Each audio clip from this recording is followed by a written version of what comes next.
Good morning students, class 7। তো আশা করি বাড়িতে সবাই ভালো আছো এবং সুস্থ আছো। তো দেখো, ক্লাস 7-এর যে গণিত প্রভা যে বইটা আছে, এই বইটার আমরা ভিডিও তৈরি করা স্টার্ট করেছিলাম। এই বইটা দেখতে পাচ্ছ, ঠিক আছে? এই যে সপ্তম শ্রেণীর বইটার যে ভিডিও আমরা প্রথম থেকে তৈরি করে স্টার্ট করেছিলাম, তো অনেক দিন বাদে আমরা আবার ভিডিও তৈরি করছি। এবং দেখো যে ভিডিও নাম্বার 14। তো বইয়ের প্রথম থেকে ভিডিও একদম তৈরি করতে করতে আমরা এটা হচ্ছে ওই যে 14 নম্বর ভিডিও আমরা স্টার্ট করছি। তো আগের যে ভিডিওগুলো ছিল তোমরা অবশ্যই দেখেছো। সেই ভিডিওর কনসেপশনের উপর ভিত্তি করে আমরা এই ভিডিওটা আমরা স্টার্ট করছি। ওকে, দেখো পেজ নাম্বার 6-এ এখানে লেখা আছে যে এবার ছুটিতে আমরা পুরী বেড়াতে যাব। সেই জন্য বাবা 920 টাকায় 4টি টিকিট কিনে আনলেন। আমার 3 জন বন্ধুও আমাদের সাথে আমাদের সঙ্গে বেড়াতে যেতে চাইলো। তাহলে আমরা মোট 4+3 4 আর 3 7 জন তাহলে যাব। তাহলে আরও 3টি টিকিট কাটতে হবে। তাহলে 3টি টিকিটের দাম কত হবে দেখি। এরকম একটা কথা এখানে লেখা আছে। তারপরে একটা গণিতের ভাষায় এখানে সমস্যাটি লেখা আছে, যে গণিতের ভাষায় একটা সমস্যা লেখা আছে এইটা, যে এরকম গণিতের ভাষায়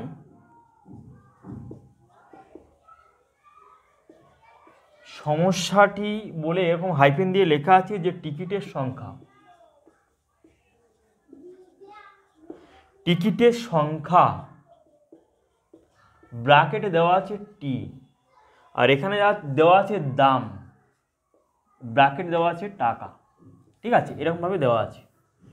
ভালো করে লক্ষ্য করো যে উপরের যেটা লেখা আছে সেটা আমি আর লিখিনি। আমি শুধু ওই গণিতের ভাষায় সমস্যাটি লিখে যেখানে সমাধানের জায়গাটা যেখানে ড্যাশ আছে সেইগুলোকে আমি ওই ফুলফিল করে দেবো এবং অঙ্কটা ভালো করে ওই বুঝিয়ে দেবো এই সমস্যাটি থেকে।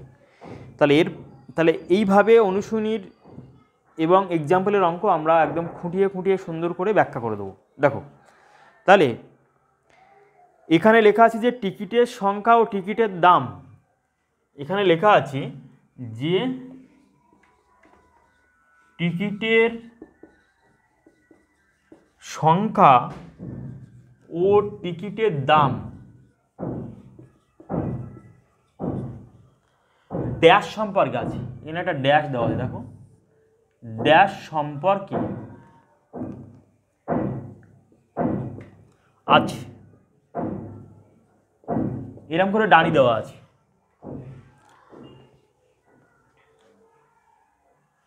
সরি, এখানটা আমাদের লিখতে হবে এরকম। দেখো এইরকম দেওয়া আছে যে গণিতের ভাষায় সমস্যাটি বলে এরকম টিকিটের সংখ্যা টিকিটের দাম দেওয়া আছে। তাহলে এখানে 4 দেওয়া আছে, এখানে আছে 920, এখানে 3 দেওয়া আছে, তাহলে ওখানে আছে জিজ্ঞাসা চিহ্ন। অর্থাৎ যখন টিকিটের সংখ্যা 4 হবে তখন দাম হবে 920 টাকা, যখন 3 হবে তখন কত দাম হবে, টিকিটের সংখ্যা অর্থাৎ 3টি টিকিটের দাম কত হবে। তাহলে এখানে টিকিটের সংখ্যা ও টিকিটের দাম ড্যাশ সম্পর্কে আছে। তাহলে এই সম্পর্কটা নির্ণয় করতে গেলে তোমাদের কি করতে হবে, যে এখানে টিকিটের সংখ্যা এখানে 4-এর নিচে যদি মনে মনে তোমরা যদি 1 ধরো, তাহলে 4টি টিকিটের দাম যদি 920 টাকা হয়, তাহলে একটি টিকিটের দাম নিশ্চয়ই কমবে 920 ডিভাইডেড বাই 4 হবে। তার মানে এখানে কমলে এখানে দামটাও কমছে, তার মানে হবে এখানে টিকিটের সংখ্যা ও টিকিটের দামের মধ্যে ড্যাশ সম্পর্কে আছে। তো এখানে হবে সরল সম্পর্কে আছে, এখানে হবে সরল সম্পর্কে আছে। কারণ টিকিটের জন্য ড্যাশ টাকা লাগবে, কারণ টিকিটের জন্য এখানে কি বলছে যে ড্যাশ টাকা লাগবে। কারণ বলছে ওই যে বেশি টিকিটের জন্য, এখানে বেশি কথাটা আমি লিখিনি, কারণ এখানে ওই যে বেশি টিকিটের জন্য বেশি টাকা লাগবে। ঠিক আছে, তাহলে এখানে এই ড্যাশটাতে হবে তোমাদের ওই যে বেশি টাকা লাগবে। যদি এখানে কম বলে কথাটা লেখা থাকতো, যদি তোমাদের পরীক্ষার সময় যদি এখানে বেশি না লেখা থেকে যদি এখানে কম লেখা থাকে, তাহলে এখানে কিন্তু উত্তর হবে কম টাকা লাগবে। ওকে, তাহলে বেশি টিকিটের জন্য বেশি টাকা, কম টিকিটের জন্য কম টাকা লাগবে। ওই কারণে কিন্তু এখানে সরল সম্পর্কে আছে, যে টিকিটের সংখ্যা আর টিকিটের দামের মধ্যে সরল সম্পর্কে আছে। তারপরে দেখো যে এখানে ঐকিক নিয়মের সমাধান করে পাই, মানে অবশ্যই তোমরা এটা বুঝতে পারছো যে ঐকিক নিয়মে কেমনভাবে সমাধান করে পাচ্ছে। যে উপরের সমস্যাটি থেকে এই যে 4টি টিকিটের দাম এখানে লেখা আছে 920 টাকা, তাহলে একটি টিকিটের দাম কত আর 3টি টিকিটের দাম কত, তাহলে এইভাবে একটা 3টি টিকিটের দাম এখানে নির্ণয় করা হয়েছে 690 টাকা। ঠিক আছে, তাহলে এই লাইনটা আমি আর বলছি না, এখানে যেহেতু বইয়ের এক্সাম্পলে এটা করে দেওয়া আছে তোমরা অবশ্যই দেখে নেবে। আমি এরপরে এক্সাম্পল নাম্বার 3-এ আমরা চলে যাচ্ছি, আর 3-এর এক্সাম্পলটা অবশ্যই তোমরা 3টে স্টার দিয়ে রাখবে। ঠিক আছে, এই এক্সাম্পলটা খুবই ইম্পর্টেন্ট অঙ্ক। আবার এই অঙ্কটা তোমরা অনুশীলনীতেও আবার পেয়ে যাবে। আবার এই অঙ্কটা দেখো অনুশীলনীর অঙ্ক নিজে করি 6-এর, এই মানে নিজে করি 1.2-এর 6 দাগের অঙ্ক আছে। আবার এই অঙ্কটা তোমরা কিন্তু আবার এইটুও কিন্তু পেয়ে যাবে। ঠিক আছে, ওই জন্য এই অঙ্কটা খুব ইম্পর্টেন্ট অঙ্ক। তাহলে দেখো কেমনভাবে অঙ্কটা হচ্ছে আমি দেখাচ্ছি। তো এখানে দেখো যে এই অঙ্কটার তোমাদের বইয়ে লেখা আছে এইরকম হচ্ছে, লেখা আছে যে ওই যে গণিতের ভাষায় সমস্যাটি হলো, অর্থাৎ অঙ্কটা পড়ে এরকম একটা সমস্যা এখানে ওই তৈরি করা আছে, সেটাও আমি লিখলাম। লিখে এখানে লেখা আছে এই ড্যাশগুলো লেখা আছে, অর্থাৎ সম্পত্তির অংশ বাড়লে মূল্য ড্যাশ, তাই সম্পত্তির অংশের সঙ্গে মূল্য ড্যাশ সম্পর্কে আছে। তাহলে এখানে দেখো 9/10 অংশ সম্পত্তির মূল্য হচ্ছে 6543 টাকা। তাহলে 1/2 অংশ সম্পত্তির মূল্য কত? তাহলে সম্পত্তির পরিমাণ যদি এখানে বাড়ে তাহলে মূল্য অবশ্যই বাড়বে। তাহলে এখানে বাড়লে এখানে বাড়ছে, তার মানে হচ্ছে এখানে সম্পত্তির অংশ বাড়লে মূল্য এখানে বাড়বে কতটা হবে, এখানে ড্যাশ হবে বাড়বে। তাই সম্পত্তির অংশের সঙ্গে মূল্য ড্যাশ সম্পর্কে, তার মানে এখানে উত্তর হবে সরল সম্পর্কে আছে। ঠিক আছে, এবার এই অঙ্কটা আমাদের ঐকিক নিয়মের সাহায্যে এখানে সমস্যার সমাধান করতে হবে। এখানে ড্যাশ ড্যাশ আকারে দেওয়া আছে, সেটা আমি লিখছি দেখো। ওকে, তাহলে এই অংশটুকু তোমরা অবশ্যই বুঝতে পারলে যে এই ড্যাশে কী হবে আর এই ড্যাশে কী হবে, সেটা অবশ্যই এই সম্পর্ক থেকে অবশ্যই জানতে পারছো। এবার দেখো যে আমরা এই অঙ্কটা কেমনভাবে সমস্যার সমাধান করব ঐকিক নিয়মের সাহায্যে। দেখো এর পরের পার্ট আমরা লিখতে পারি যে ঐকিক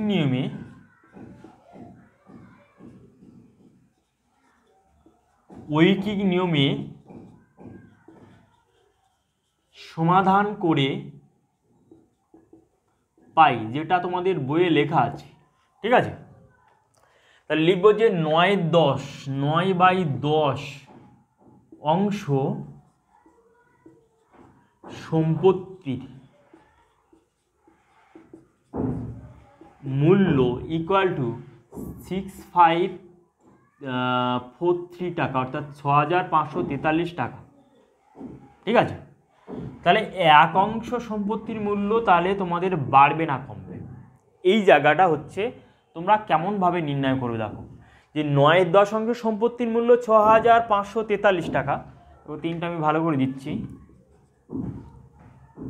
তাহলে এক অংশের সম্পত্তির মূল্য বাড়বে না কমবে, এই প্রশ্নটার উত্তর পেতে গেলে আমরা দেখব যে 9/10 বড় না 1 বড়। এই 1 আর 9/10-এর মধ্যে কে বড় কে ছোট সেটা আমরা নির্ণয় করব। তাহলে এই 1কে যদি আমরা এরকম করি যে লিখতে পারি 10/10, অর্থাৎ হরটা সেম করবে, এই 10 আর এই 10 সেম করলাম, যে হরটা আমাদের একই করতে হবে, করলে তখন লবটা নিয়ে আমরা দেখব যে কে বড় এবং কে ছোট। তাহলে 9/10 এবং 1কে আমরা 10/10 আমরা লিখতে পারি। তাহলে দেখো এবার এই 10 বড় না এই 9 বড়, তাহলে নিশ্চয়ই 10 বড়। তাহলে 10 বড় মানে আমরা লিখতে পারি 1 গ্রেটার দ্যান 9/10, মানে তার মানে 1 বড়। ঠিক আছে, তার মানে 9/10 অংশ সম্পত্তির মূল্য যদি এই পরিমাণ টাকা হয় তাহলে 1 অংশ সম্পত্তির মূল্য নিশ্চয়ই বাড়বে। তাহলে বাড়বে মানে এবার প্রশ্ন হচ্ছে যে এখানে 6543, এখানে যেটা তোমাদের বইয়ে দেওয়া আছে যে ড্যাশ পূরণ, যে এক অংশ সম্পত্তির মূল্য এই 6543, এখানে বইটার সঙ্গেই আমি সামঞ্জস্যভাবে করছি। দেখো এখানে এক অংশ সম্পত্তির মূল্য এখানে ড্যাশ ড্যাশ ভাগ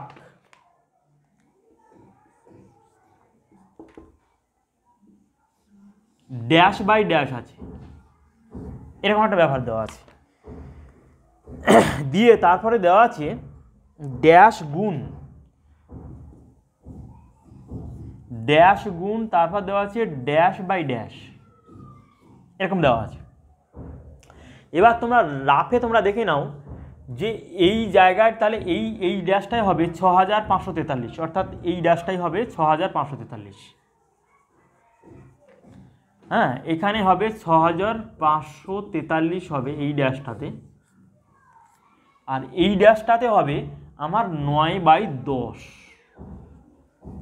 আর এই ড্যাশটাতে হবে 6543, আর এই ড্যাশটাতে তাহলে 9/10 করলে 10/9। ভালো করে ভেবে দাও।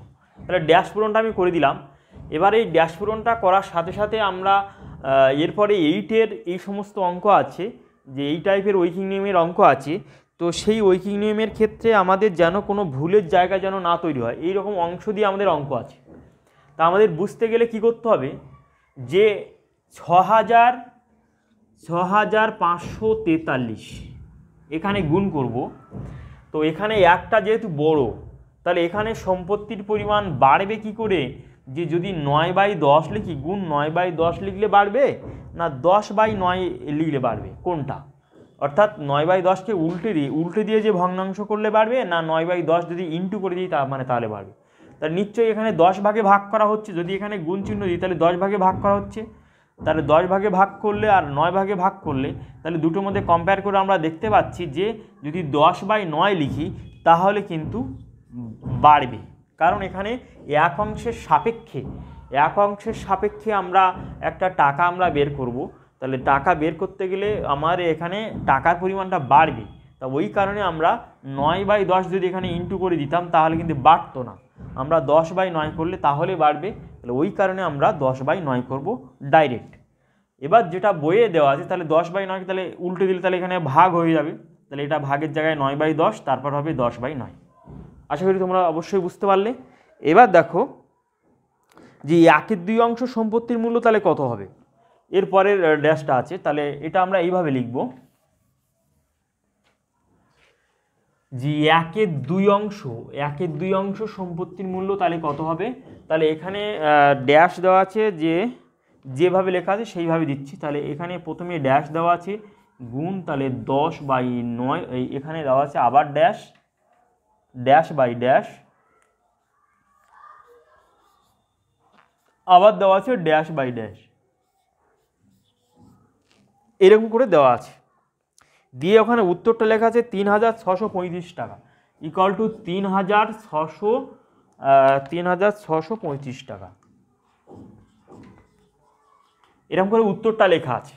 ঠিক আছে, তাহলে দেখো আমরা প্রথম দুটো ড্যাশ আমরা নির্ণয় করতে পেরেছি। তাহলে এখানে প্রথম দুটো ড্যাশে যা ছিল, যে 6543 যা ছিল আমরা তাই লিখে দেবো, তাহলে এটা 10/9। দ্বিতীয় ড্যাশে তাহলে অর্থাৎ 1/2 অংশ, তাহলে আগে এক অংশের সম্পত্তির মূল্য যে পরিমাণ টাকা ছিল, তাহলে 1/2 অংশের সম্পত্তির মূল্য তাহলে 1-এর থেকে 1/2 কম, তাহলে কম মানে হচ্ছে এখানে কমবে।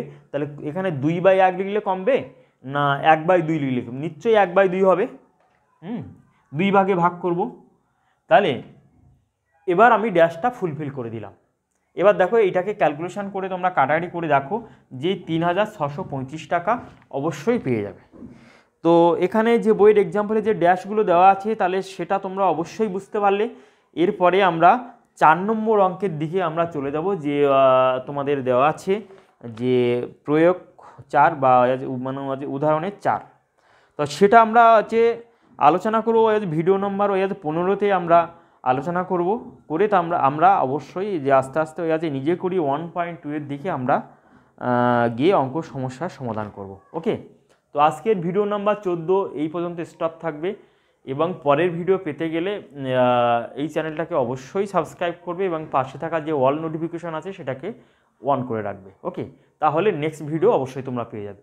তাহলে এই সমস্ত ছোটোখাটো জিনিস তোমাদের যদি পরীক্ষায় আসে, যে ড্যাশ পূরণ করতে দিলে যদি দেয়, তাহলে তোমরা অবশ্যই এইভাবে করবে, কোনো জায়গায় ভুলের জায়গা তৈরি হবে না, যদি অঙ্কটা তুমি সুন্দর করে যদি বুঝতে পারো। ওকে, এবার প্রশ্ন হচ্ছে যে এখানে ড্যাশটা ধরো এইরকমভাবে দেওয়া আছে, আমাদের তো ড্যাশটা তো এইরকমভাবে দেওয়া থাকতে পারতো, আমি সেটা দেখিয়েছি।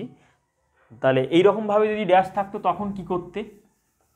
দেখো যে আমাদের অঙ্ক যেহেতু পরীক্ষা আছে, তাহলে অঙ্ক পরীক্ষার জন্য আমাদের ভালো করে তৈরি হয়ে যেতে হবে, ওই জন্য ভিন্ন ভ্যারাইটিতে আমাদের অঙ্ক প্র্যাকটিস করে যেতে হবে এবং শিখে যেতে হবে, ঠিক আছে। ভিন্ন পদ্ধতিতে আমাদের অঙ্ক শিখে যেতে হবে, তার কারণ হচ্ছে যদি দু একটা প্রশ্ন যদি ঘুরিয়ে ফিরিয়ে দেওয়া থাকে তাহলে কিন্তু আমরা ভিন্ন পদ্ধতিতে অঙ্ক শিখলে তাহলে কিন্তু আমরা কোনো রকমভাবে সেই অঙ্ক ছেড়ে আসবো না, সব প্রশ্নের আনসার করে আসবো। যদি ড্যাশটা এরকম থাকতো যে equal to dash divided by dash by dash, equal to বলে লেখা থাকতো যে dash into dash by dash, এরকম যদি লেখা থাকতো তাহলে দেখো আগেরটা তো ভাগ ছিল মানে লব হওয়ার আগে, তাহলে এইখানে তখন হতো 6543 হতো, আর এখানে হতো 9/10। দেখো এটা ডিভাইডেড বাই হর আকারে লেখা মানে এটা হচ্ছে ভাগ প্রকাশ করছে, যেটা তোমার আগের ড্যাশে ছিল। তাহলে এইটা মানে এইখানে ড্যাশ হবে 6543, আর এখানে হবে তাহলে কত হবে 10/9 হবে, ওকে। এবং তারপরে ড্যাশ যদি এইরকম থাকতো যে dash equal to dash by dash equal to আবার ড্যাশ বাই ড্যাশ, এরকম থাকলে এরকম যদি পরীক্ষায় থাকতো তাহলে সেই একই রকম, তাহলে এখানে 6543 ডিভাইডেড বাই 9/10 ইন্টু এখানে হতো 1/2 ইকুয়াল টু এখানে তোমাদের উত্তরটা 3635 টাকা। তাহলে দেখো ড্যাশগুলো যদি এইরকমভাবে থাকতো তাহলেও কিন্তু তোমরা এইভাবে উত্তর করে অবশ্যই বেরিয়ে আসতে পারবে। তাহলে আশা করি অঙ্কটা বুঝতে পারছো। আর এর পরের ভিডিওর জন্য অপেক্ষায় থাকো। এর ভিডিও নাম্বার 15-তে আমরা 4 নম্বর উদাহরণের অঙ্কটা ব্যাখ্যা করে দেবো, করে দিয়ে আমরা নিজে করিতে আমরা চলে যাবো 1 পয়েন্ট। Okay, by.